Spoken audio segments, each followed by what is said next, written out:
Friends, நான் இன்னைக்கு bed story சொல்ல போகிறேன். அது என்ன ஸ்டோரி பார்த்துடலாமா? ஒரு குரங்கு இல்லை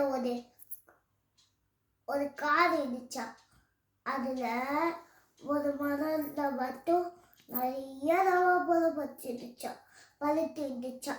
அதில் ரெண்டு ரெண்டு ஒரு குரங்கு ஒரு அணில் ஃப்ரெண்ட்ஸாக இருந்துச்சா. அதுக்கப்புறம் அது பக்கத்துலேயே ஒரு ஆறு இருந்துச்சா. அந்த ஆற்றுல ஒரு முதலை இருந்துச்சா. அந்த முதலை ஒரு வாட்டி வந்து நவாப்பழம் கேட்டுச்சா.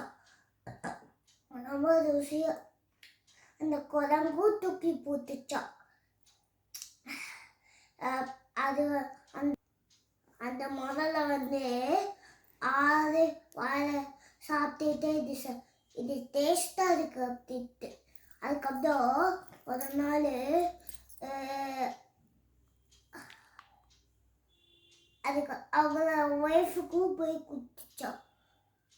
அதுக்கப்புறம் அந்த ஒய்ஃப் முதல்ல சொல்லிச்சா, இந்த நவாப்பழமே அவ்வளோ ருசியாக இருக்கு.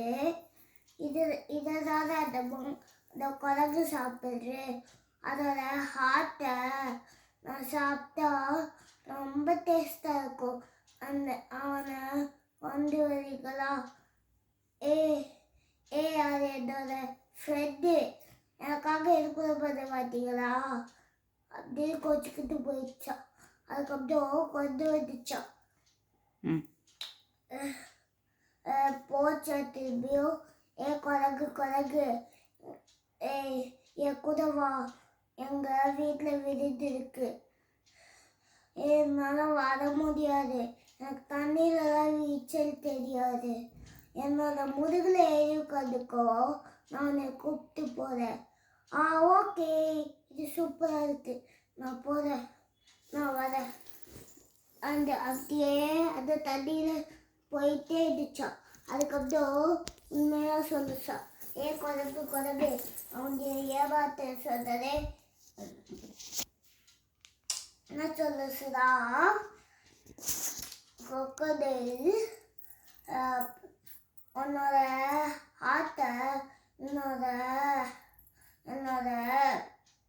ஒய்ஃபை சாப்பிடணும்னு சொன்னாங்க. அதனால தான் அதை கொண்டு வந்தேன். crocodile, crocodile, நீ சொல்லியிருந்தா நான் எடுத்துட்டு வந்திருப்பேன். அது என்னோட மரத்துலையே இருக்கு. அதுக்கப்புறம் crocodile என்ன பண்ணுச்சா, திரும்பி மரத்துக்கு போச்சா. அதுக்கப்புறம் அந்த குரங்கு ஜம்ப் பண்ணி ஏறிச்சா. அதுக்கப்புறம் ஏன் முட்டாள் crocodile, உயிர் இல்லாமல் எப்படி வாழ முடியும் அப்படின்னு சொன்னுச்சா. ஹார்ட் இல்லாமல் எப்படி வாழ முடியும் அப்படின்னு சொல்லிச்சா. அதுக்கப்புறம் முதல்ல என்ன பண்ணுச்சா, முதல்ல ஏமாந்து போயிடுச்சா. பாய் ஃப்ரெண்ட்ஸ், அடுத்த பார்க்கலாம். பாய்.